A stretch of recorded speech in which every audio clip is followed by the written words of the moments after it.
Gloire à Jésus. Gloire à Jésus-Christ. Est-ce qu'il y a des fils et des filles de Dieu ce matin en ce lieu? Asseyons-nous dans sa présence avec joie et avec assurance. Alléluia. Bonne arrivée ce matin dans la présence de notre Seigneur et Sauveur Jésus-Christ. Je suis dans la joie de revoir tous ces bien-aimés, les frères et les sœurs. Alléluia. Que Dieu nous fortifie et nous garde dans son amour et dans la foi en Jésus-Christ. Alléluia. La Bible dit, lorsqu'il n'y a pas de révélation, le peuple de Dieu est sans frein. Alléluia. Et même l'humanité aussi est sans frein. C'est pourquoi lorsque le temps de la parole de Dieu arrive, je veux te dire une chose, que ce temps est un temps particulier auquel toi-même tu dois prendre plaisir. Alléluia. Parce que le conseil que Dieu met à part pour toi, en réalité, c'est pour ta vie, c'est pour ta sécurité et pour le salut de ton âme. Alléluia. C'est pourquoi je veux te dire que ce n'est pas un hasard que tu sois ce matin en ce lieu. Alléluia. Dis ce matin à ta sœur à côté, ce n'est pas un hasard. Je suis là pour la volonté de Dieu. Et cela est certain, je veux te rassurer, bien-aimé.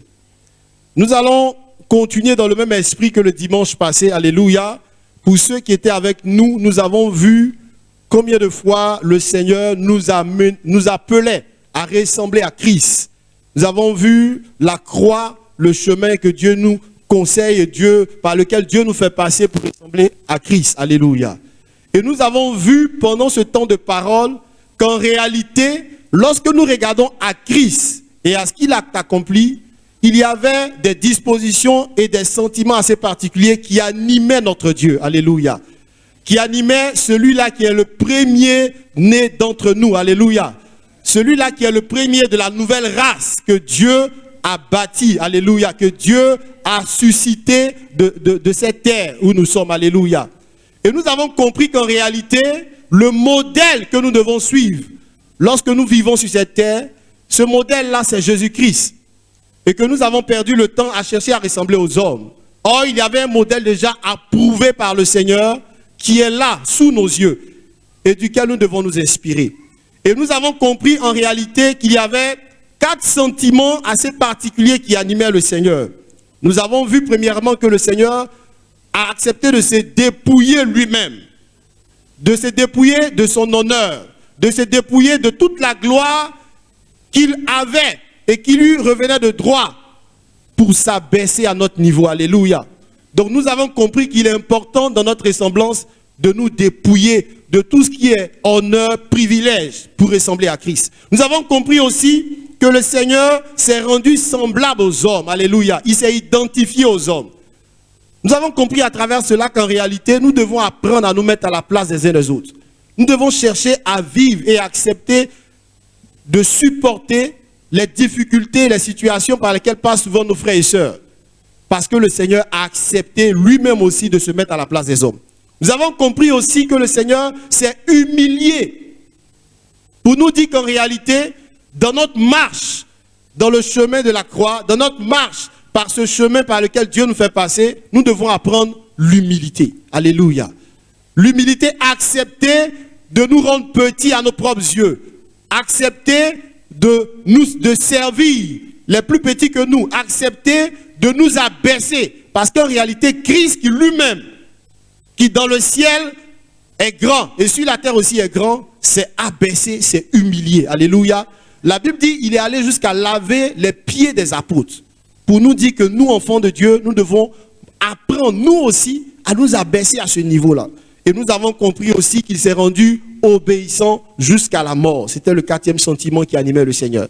Bien-aimés, nous avons compris qu'en réalité, à travers l'œuvre que Dieu a accomplie dans nos vies, il a un but, c'est de nous amener à ressembler à Christ. Mais ce matin, Dieu a encore une parole. Alléluia. Dieu a encore une parole. Et cette parole, le titre du message de ce matin, c'est l'émondage pour notre ressemblance à Christ. L'émondage. Oui, parce qu'en réalité, Dieu nous appelle tels que nous sommes, alléluia, mais il ne nous utiliserait pas tels que nous sommes. Il fera un travail dans notre vie, alléluia. Et dans les moyens que Dieu utilise, il y a ce qu'on appelle l'émondage. Alléluia. Dis émondage ce matin. Certainement, tu as déjà entendu parler de ce mot-là parce que c'est un terme assez particulier pour les jardiniers, les agriculteurs. Mais Dieu aussi utilise l'émondage, alléluia, pour nous forger, pour nous former, alléluia. Et ce matin, nous allons parler de l'émondage. Pour que tu comprennes qu'en réalité, le Dieu que tu sers ne fait rien au hasard. Il ne marche pas dans le désordre. Il n'agit pas dans le désordre. Mais il a un but à accomplir, alléluia. Et ce but-là, c'est que tu ressembles à Christ. Et l'un des moyens privilégiés qu'il utilise, c'est l'émondage. Alléluia. L'émondage, c'est quoi? Alléluia. Parce qu'on peut dire que c'est un français un peu élevé qui est grand pour des gens peut-être qui ne connaissent pas ce mot. Mais en réalité, c'est une chose simple. Parce que depuis même dans les plantations, les agriculteurs font aussi de l'émondage. Alléluia. Dans les plantations de café, de cacao et de tout ce qu'on connaît, même les manguiers, il y a ce qu'on appelle l'émondage. Alléluia. Et l'émondage, on peut dire que c'est une activité qui consiste à enlever des branches qui certainement sont devenues un frein à la croissance de l'arbre. Donc c'est enlever, c'est tailler, c'est couper des branches qui deviennent un frein, un obstacle à la croissance de l'arbre. Voici ce qu'on appelle l'émondage. Alléluia. Mais d'où tirons-nous ce principe dans la Bible? Nous allons prendre le livre de Jean chapitre 15 pour comprendre une chose dans le processus de l'émondage. Nous nous tenons debout. Jean chapitre 15, je vais lire la parole de Dieu à partir du verset 1. La Bible dit, « Je suis le vrai cep et mon Père est le vigneron. Tout sarment qui est en moi et qui ne porte pas de fruit, il le retranche, et tout sarment qui porte du fruit, il l'émonde, afin qu'il porte encore plus de fruits. » Il l'émonde, afin qu'il porte encore plus de fruits. Alléluia. Est-ce qu'on peut répéter cela ensemble? Il l'émonde, afin qu'il porte encore plus de fruits. On peut s'asseoir dans la présence du Seigneur. Bien-aimés, voici la parole de Dieu.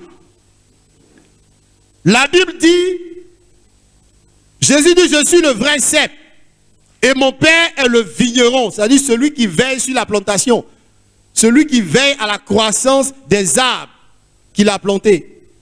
Il dit, tout sarment qui est en moi et qui ne porte pas de fruits, il le retranche. Et tout sarment qui porte du fruit, il l'émonde, afin qu'il porte encore beaucoup plus de fruits.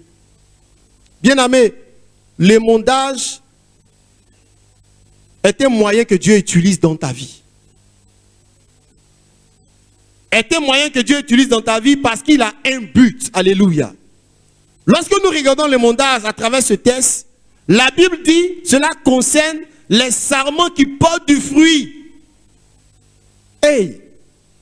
Parce qu'en réalité, on a l'impression que Dieu, lorsque Dieu agit dans notre vie, c'est parce qu'on a fait quelque chose de mal. C'est parce qu'on s'est détourné, c'est parce qu'on a désobéi. Mais je veux te dire une chose ce matin, que Dieu émonde les sarments qui portent du fruit.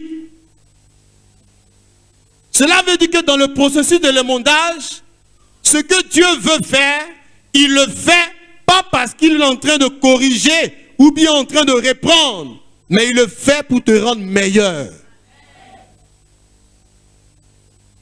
Voici un principe clair que nous devons retenir dans notre marche chrétienne. Lorsque Dieu est en train d'agir dans notre vie, il le fait pas parce que forcément nous sommes en train de mal faire, ou bien pas parce que nous avons désobéi. Mais Dieu agit aussi souvent à travers le mondage pour nous amener à être meilleurs. Alléluia. Dieu ne se contentera pas de notre tiédeur ou bien des justes choses que nous faisons. Dieu veut nous amener à l'excellence. Alléluia.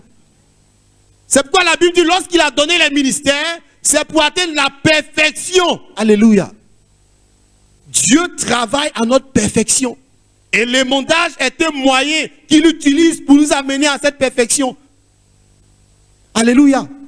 C'est pourquoi il y a une nuance entre l'émondage et puis le châtiment. Il y a une nuance. Parce que tout le peuple de Dieu aujourd'hui pense que quand Dieu agit dans la vie de ses enfants et que peut-être il est en train de faire une chose qui est douloureuse pour son fils, bien pour sa fille, c'est que certainement celui-ci a mal agi. C'est une mauvaise façon de voir. Alléluia. Parce que l'émondage n'est pas le châtiment. Alléluia. L'émondage n'est pas le châtiment. On peut le dire ensemble. L'émondage n'est pas le châtiment. Bien-aimé, c'est ce que tu dois retenir. Dieu travaille à nous émonder afin que nous portions beaucoup plus de fruits. Alléluia. Mais avant d'aller encore plus loin dans l'émondage, on va ouvrir une parenthèse sur ce qui concerne le châtiment dans Hébreux. On va ouvrir Hébreux chapitre 12 et nous allons revenir à l'émondage. Vous allez comprendre pourquoi. Dans Hébreux chapitre 12, je lis la parole de Dieu encore. À partir du verset 4, il dit une chose. Il dit, vous n'avez pas encore résisté jusqu'au sang en luttant contre le péché. Et vous avez oublié l'exhortation qui vous est adressée comme à des fils. Mon fils, ne méprise pas le châtiment du Seigneur et ne perds pas courage lorsqu'il te reprend. Car le Seigneur châtie celui qu'il aime et il frappe de la verge tous ceux qu'il reconnaît pour ses fils. Supportez le châtiment. C'est comme des fils que Dieu vous traite. Car quel est le fils qu'un père ne châtie pas? Mais si vous êtes exempt du châtiment auquel tous ont part, vous êtes donc des enfants illégitimes. Et puis il développe en disant, d'ailleurs, puisque nos pères, selon la chair, nous ont châtiés et que nous les avons respectés, ne devons-nous pas à plus forte raison nous soumettre au Père des esprits pour avoir la vie? Nos pères nous châtiaient pour peu de jours, comme ils le trouvaient bon, mais Dieu nous châtie pour notre propre bien, afin que nous participions à sa sainteté. Bien-aimé, voici le châtiment. J'ouvre cette parenthèse pour que tu comprennes aussi qu'il y a un moyen qu'on appelle le châtiment que Dieu utilise. Mais ce n'est pas ce qu'on est en train de voir aujourd'hui. On parle de l'émondage. Dans le châtiment, le texte commence par dire, il dit, vous n'avez pas lutté à résister. Vous n'avez pas résisté jusqu'au sang en luttant contre le péché. En réalité, bien-aimé, lorsque tu es en train de pécher, que Dieu te frappe, tu es dans le processus de châtiment parce que tu méritais une correction. C'est pourquoi le Seigneur dit, si nos pères, même dans la chair, nous frappent lorsque nous agissons mal, et souvent même ils le font pour leur propre plaisir, mais pourquoi, enfant de Dieu, tu n'acceptes pas que Dieu te frappe lorsque tu agis mal? Afin que tu puisses participer à sa sainteté. Bien-aimé, à travers le châtiment, sache que tous les enfants de Dieu, tous ceux que Dieu reconnaît pour ses fils, il va les châtier quand ils se comportent mal. Et si tu n'as pas part à cela, alors pose-toi la question, suis-je un fils ou bien une fille de Dieu? Parce qu'en réalité, lorsque nous marchons en tant que chrétiens enfants de Dieu, et que nous sommes conscients du péché que nous commettons, nous devons nous attendre à ce que Dieu nous châtie, que Dieu nous frappe. Mais si Dieu n'est pas en train de te frapper, lorsque tu es conscient que tu te comportes mal, alors pose-toi la question, suis-je vraiment dans le Seigneur? Suis-je vraiment dans le Seigneur? C'est pourquoi ici la parole dit clairement, si tu n'es pas en train d'être châtié lorsque tu te comportes mal, c'est que tu es un enfant illégitime, que Dieu ne reconnaît pas. Parce que le désir de Dieu, c'est que nous puissions résister jusqu'au sang. Le désir de Dieu, c'est que nous puissions lutter contre le péché, résister au péché. Bien-aimé, le péché est à nos portes. Chaque jour, chaque heure, à tout moment. Mais Dieu nous regarde pour voir notre réaction. Comment réagissons-nous face au péché, face à la tentation? Est-ce que nous sommes en train de céder à tout moment? Mais sache ce matin ce que Dieu attend de toi, lorsque le péché vient à ta porte, c'est que tu puisses résister jusqu'au sang. Le texte est clair. Il dit, vous n'avez pas encore résisté jusqu'au sang en luttant contre le péché. Ça veut dire que Dieu est conscient que nous serons éprouvés. Dieu est conscient que la tentation va venir. Mais ce qu'il attend de toi, mon frère, ma soeur, c'est que tu résistes. Tu résistes jusqu'au sang. Mais ce n'est pas une chose facile. Et nul n'est épargné. Face à la tentation, nul n'est épargné. Nous sommes tous éprouvés. Mais comment nous réagissons? Mais le désir de Dieu ce matin, que tu dois retenir et garder dans ton cœur, c'est que lorsque tu marches, chaque jour et chaque instant, Dieu attend une chose de toi. Dieu veut voir en toi quelqu'un qui résiste. Quelqu'un qui lutte contre le péché. Dieu ne peut pas se réjouir lorsque tu cèdes à tout moment au péché. Dieu ne peut pas se réjouir lorsque tu es celui-là, toi, qui va même te jeter dans le péché. Ce que Dieu veut, c'est notre sanctification. C'est pourquoi il a dit, il nous châtie afin que nous participions à sa sainteté. La sainteté, c'est pour le peuple de Dieu. C'est pourquoi le Saint-Esprit que tu as, lorsque tu fais une chose qui est mauvaise, lui-même te convainc de péché. Lui-même convainc ton cœur que tu as fait une mauvaise chose, que tu as désobéi à Dieu et que tu dois te repentir. Mais est-ce que tu écoutes la voix de l'Esprit? Bien-aimé, c'est là qu'il s'agit. La marche chrétienne, c'est cela. Comment nous réagissons face au péché? Comment nous réagissons face à la tentation? Ce matin, Dieu attire ton attention pour que tu comprennes que lui te voit, mais moi je ne te vois pas. Donc si c'est à moi que tu regardes, tu as échoué. Parce que celui qui nous regarde tous attend une chose de nous, c'est que nous puissions résister jusqu'au sang. Et il te dit une chose, que si tu ne résistes pas, il te châtira. Donc voici la parenthèse que je voulais ouvrir en ce qui concerne le châtiment. Dieu nous châtie lorsque nous péchons. Parce que Dieu n'aime pas le péché. Tu ne dois pas aimer le péché aussi. C'est pourquoi ce matin, pendant que tu es là et que tu es conscient de ton péché, commence à renoncer au péché. Commence à avoir la haine du péché. Même si tu n'as pas la force de t'en séparer, lutte jusqu'au sang. Bats-toi. Que le Seigneur puisse voir en toi un fils ou une fille qui a la résolution, qui a le zèle pour résister jusqu'au péché. Pour résister, pour lutter contre le péché. Bien-aimés, relevons-nous ce matin. Je ne sais pas jusqu'à où tu es dans ce péché, mais cette parole est pour toi. Tu te dis que tu es trop faible, tu te dis que c'est trop difficile, mais Dieu te dit ce matin, tu n'as pas encore résisté jusqu'au sang. Dieu te dit ce matin, tu n'as pas encore résisté jusqu'au sang. Pourquoi te laisses-tu toujours tomber dans le péché? Apprends à résister. Apprends à lutter contre ce péché-là. Le Père sera fier de toi. Et il viendra te donner la force maintenant. Alléluia. C'était la parenthèse en ce qui concerne le châtiment. Mais ce matin, nous parlons de l'émondage. Alléluia. Parce que dans l'émondage, comme nous l'avons vu, le vigneron, qui est celui qui veille sur l'arbre, regarde. Et il se rend compte que il y a des arbres qui ne portent pas du fruit. D'abord, il enlève ça d'abord. Ça, il n'y a pas de débat. Ceux qui ne sont pas utiles à Dieu, qui ne servent à rien pour le Seigneur, qui ne veulent même pas qu'on dise qu'ils sont chrétiens, qui ne se sentent pas concernés par ce qui concerne l'évangile et la parole de Dieu. La Bible dit Dieu ne réfléchit pas beaucoup, il retranche. Il retranche. Est-ce que ce matin, tu te rends compte que tu prends le risque d'être retranché? En te mettant à l'écart de tout ce qui concerne les choses de Dieu. En t'éloignant de la parole, en t'éloignant de l'œuvre que Dieu est en train d'accomplir sur la terre. La Bible dit le désir de Dieu, c'est que tout homme soit sauvé. Mais Dieu ne descendra pas encore pour sauver les hommes. Jésus a déjà fait. C'est nous maintenant qui devons accomplir ce travail. Quand il revient, c'est pour nous enlever. Ce n'est pas encore pour annoncer l'évangile. Donc le travail qu'il a à faire là, il compte sur le peuple qu'il a laissé. C'est pourquoi dans le Matthieu chapitre 28, il a dit, allez, faites de toutes les nations.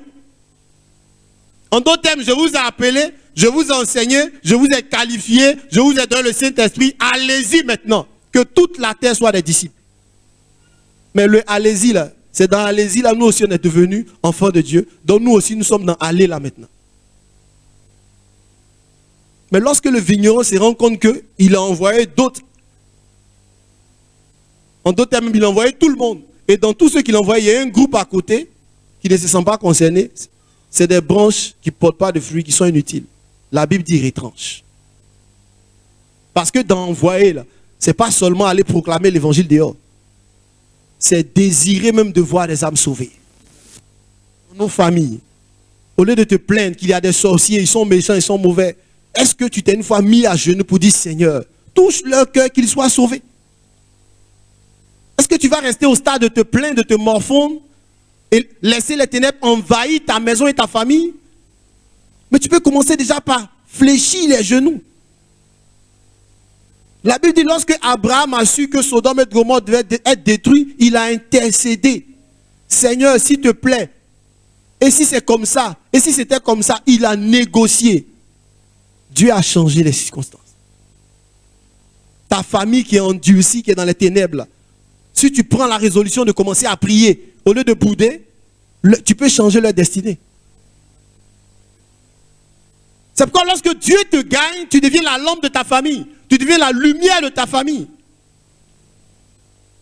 C'est vrai, tu as dit ils sont méchants, mais c'est parce qu'ils sont méchants que Dieu t'a allumé au milieu d'eux.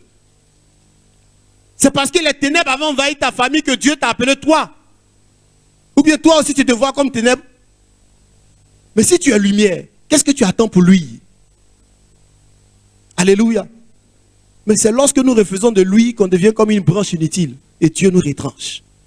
Parce que tu as la parole. Tu peux prier, tu peux parler à Dieu, mais tu ne fais rien. Et les ténèbres envahissent ta maison, ta famille, tes enfants. Et tu t'assois comme les autres avec les moqueurs en train de rire. Dieu n'aime pas les moqueurs. Lis bien le livre de Sommets et Proverbes. Les gens qui médisent, qui passent tout le temps à critiquer, à raconter des choses et qui ne trouvent pas les solutions. Oh, la solution est là. Car Dieu a tant aimé le monde qu'il a donné Jésus. C'est la solution de Dieu qui est là. Mais tu as reçu cette solution-là et tu vois les ténèbres et tu n'exprimes pas cette solution. Bien aimé, tu prends le risque de devenir une branche inutile. Alléluia. Et pour les branches inutiles, Dieu les retranche. Ne sois pas étranger aux choses de Dieu.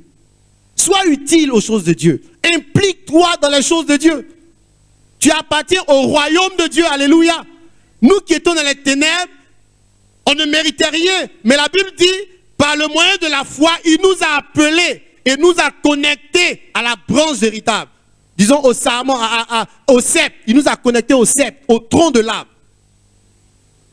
Nous qui n'étions rien égarés dans ce monde, sans destin, sans avenir, sur lesquels certainement les gens avaient prophétisé le malheur. Ils avaient prophétisé l'échec, la destruction. Mais par le moyen de l'évangile, la Bible dit que Dieu a changé notre destinée. Alléluia. Et il a fait de nous des instruments puissants. Bien-aimé, ne sois pas une branche inutile. Mais dans la même parole, il ne s'arrête pas là. La Bible dit, il parle des serments qui portent du fruit. C'est-à-dire des bien-aimés qui seront disponibles. Alléluia. Dieu dit, lorsque tu es disponible et utile, alléluia, et que tu portes du fruit, il ne va pas te laisser comme ça apporter les quelques fruits que tu montres, alléluia. Il va t'émonder, alléluia. Tout ce qui t'empêche d'être encore plus productif, alléluia, il va les couper, alléluia. Est-ce des amitiés? Dieu va couper ces amitiés-là. Alléluia. Est-ce dans ta famille? Est-ce des habitudes? Dieu va les retrancher. Pas parce que tu agis mal, parce que tu aurais pu être meilleur sans eux. Alléluia. Ce que Dieu veut, c'est la qualité de notre vie. Alléluia. Dieu ne va pas se contenter de ce que nous faisons. Alléluia. C'est vrai que certainement tu diras, j'ai obéi, j'ai quitté le monde. J'ai accompli des choses. Seigneur, tu vois, je ne pêche plus. Je suis disponible à l'église. Mais il se rend compte que tu aurais pu gagner toute ta famille. Mais ce qui fait ça, c'est que tu as trop de camarades. Il dit, bon, je vais te montrer quelque chose. Ils vont commencer à te haïr, ces amis-là. Et puis tu es étonné, mais c'est Dieu qui vous a mélangé. Tu vas commencer à attaquer Satan. Lui-même, il là-bas, il rit. Il dit, mais raconte quoi celle-là? Satan est un jouet dans la main de Dieu. Si vous avez compris le livre de Job, à travers le livre de Job et l'épreuve que Job a vécue, Dieu nous a démontré que Satan n'est qu'un jouet dans sa main. Mais voici l'assurance avec laquelle nous devons marcher. Depuis quand Satan peut se lever et aller intervenir dans la vie d'un enfant de Dieu sans avoir l'autorisation de celui qui a fait naître cet enfant-là. Je veux te dire ce matin que si tu es une fille de Dieu, alléluia, Satan est joué dans ta main, alléluia. Satan a joué dans ta main. La Bible dit, il a regardé Job et il a dit, mais Job là, il est à l'aise. Hein? Si vous remarquez bien, Job a été émondé. Vous comprenez maintenant, non? Il était bien. Il allait adorer, il faisait les offrandes. Ses enfants même qui ne péchaient pas, ils faisaient même, Seigneur, peut-être ils vont pécher demain, voici, je demande pardon. Hey! Dis, hey! Quelle adoration! Il adore Dieu. Ses enfants n'ont pas encore péché, demande pardon. Mais dans ça, là, Satan vient l'attaquer. Voici comment Dieu nous émonde. Il nous émonde. Voici comment Dieu nous émonde. Mais Dieu, il est tellement bon et saint, sa main ne fait pas les vilaines choses. Comme il y a quelqu'un lui-même qui s'est trahi avant, il dit, bon, comme toi, tu fais les vilaines choses, va faire ça pour moi. Voici comment Satan est un jouet dans la main de Dieu. Parce que Dieu ne prendra pas plaisir à venir te faire du mal. Mais il y a quelqu'un qui aime le mal lui-même avant. Il dit, mon cher, rends-moi service, fais ça là. Mais il le contrôle. Il dit à Job, tu ne toucheras pas à sa vie. Hey, ta vie est sécurisée, bien-aimé. L'ennemi ne viendra pas toucher ta vie. Mais parce que tu appartiens au Seigneur, alléluia. Il a payé le prix sur la croix pour toi. Mais si tu comprends cela, marche dans cette résolution-là. Donc voici, Job a été émondé. Il avait un bon témoignage. Il marchait dans la crainte de Dieu. Mais Dieu a dit, mais attends, Job là même, qu'est-ce que je peux faire pour que tout son pays là reconnaisse que lui là c'est mon fils? Il dit, d'accord, j'ai vu, oh j'ai émondé. Et puis Satan, comme il pense qu'il est sage, il vient et dit, mais Dieu, mais tu as vu ton fils là? Mais je sais que c'est parce que tu lui as tout donné qu'il t'adore comme ça. Il dit, ah bon?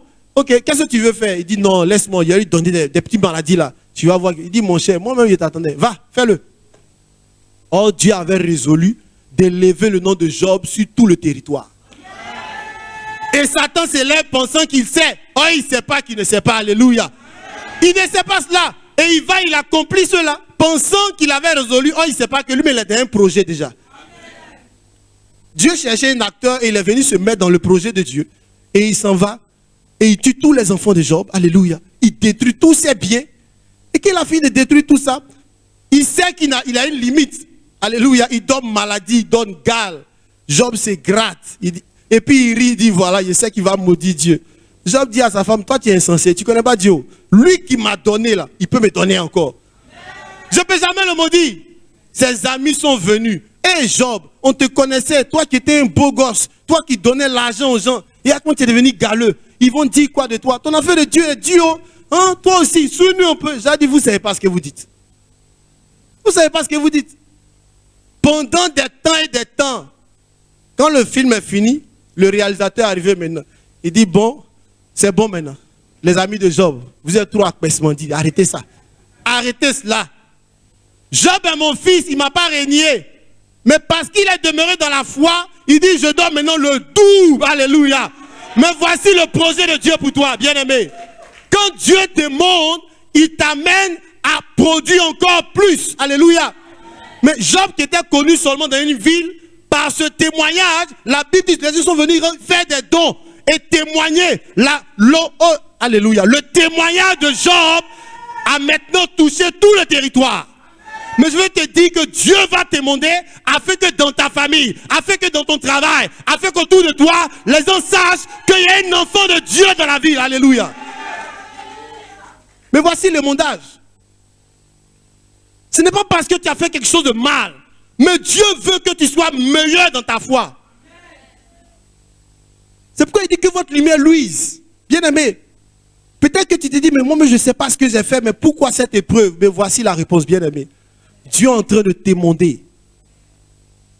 Et quand Dieu t'émonde, sois comme Job, sois dans la joie. Parce que tu sais à qui tu appartiens. Alléluia.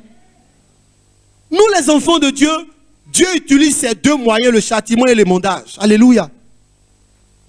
Il ne nous retranche pas pour nous éloigner. Alléluia. Il nous émonde et nous châtie. Mais ce matin, je veux te dire une chose, bien-aimé. Comprends que lorsque Dieu travaille à ton émondage, alléluia, ce n'est pas pour te détruire. Dieu ne veut pas te détruire. Il a besoin de toi pour que l'évangile soit véritablement proclamé dans la nation. L'émondage est pour toi. Alléluia. Et c'est pour ton bien. Alléluia. Pour que tu croisses, que tu grandisses et que ton témoignage puisse toucher des vies. Voici le message de Dieu pour toi, bien-aimé. Et dans la marche, en ce qui concerne le chemin de la croix, ce chemin auquel Dieu nous appelle, il nous émondera. Et lorsque Dieu est en train de t'émonder, sois content. Parce que tu as part les bondages. Alléluia. Tu prends part comme à des fils bien-aimés qui n'ont pas fait quelque chose comme Job. Mais parce que Dieu a jugé bon de les utiliser pour glorifier son nom. Il dit, il les émonde afin qu'ils portent beaucoup plus de fruits. L'émondage est un moyen que Dieu utilise dans notre vie afin que nous puissions ressembler à Christ. Bien-aimé, voici la parole de Dieu pour toi. Que cette parole puisse gagner ton cœur. Et que si véritablement tu étais dans une attitude de désobéissance et que tu subissais le châtiment de Dieu, sors de la désobéissance, sois dans l'obéissance. Et maintenant, toi-même appelle l'émondage. Alléluia. Parce que c'est une bonne chose. Vous avez vu que dans le film de Job, si on peut le dire comme ça, vers la fin, Job n'a rien perdu. Il a eu encore le même nombre d'enfants, alléluia, et le double de toutes ces richesses qu'il a reçues. C'est pour dire que lorsque Dieu est en train de t'émonder, alléluia, c'est parce qu'il y a une gloire à venir. Ne soyons pas comme ces gens égarés qui commencent d'abord par courir après le matériel. Courons même après l'émondage.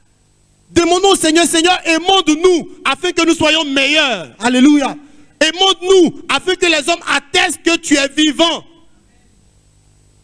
Peut-être que toi qui ne pouvais même pas parler à une personne, mais lorsque Dieu t'émonde, tu pourras parler à 10 personnes. Parce qu'ils vont enlever tout ce qui est autour de toi qui t'empêchait d'être meilleur. Voici la parole de Dieu pour toi. Dieu va t'émonder parce que tu es obéissant. Mais aussi en même temps, il t'invite à sortir de la voie du péché en résistant au péché jusqu'au sang, en luttant contre le péché. Ce n'est pas facile, mais il nous a donné son esprit. C'est pourquoi à chaque fois lorsque tu désobéis, tu sors de sa volonté, le Saint-Esprit te convainc que ce n'est pas une bonne chose. Bien aimé, lorsque le Saint-Esprit te convainc, toi-même tu le sens dans ton cœur, commence à demander pardon à Dieu. Ne fais pas comme si tu n'entends pas la voix de l'Esprit.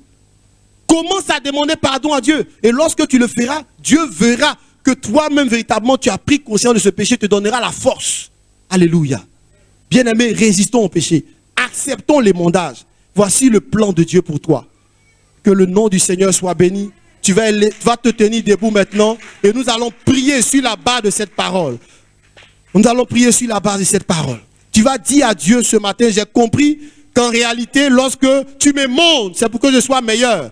Et que le châtiment auquel je prenais part, c'est pour que je quitte la voie de l'impureté pour participer à la sainteté. Parlons au Seigneur maintenant. Prie le Seigneur. Parle à l'Éternel maintenant même. Demande à Dieu de te donner la force de résister jusqu'au sang. Demande à Dieu de te donner la force, oui, véritablement, de fuir le péché. Dis au Seigneur, j'ai compris que tu m'émondais. Pas parce que j'ai fait quelque chose de mal, mais parce que tu veux que je sois meilleur, que je produise encore plus de fruits. Seigneur, merci ce matin, parce que ta parole est simple.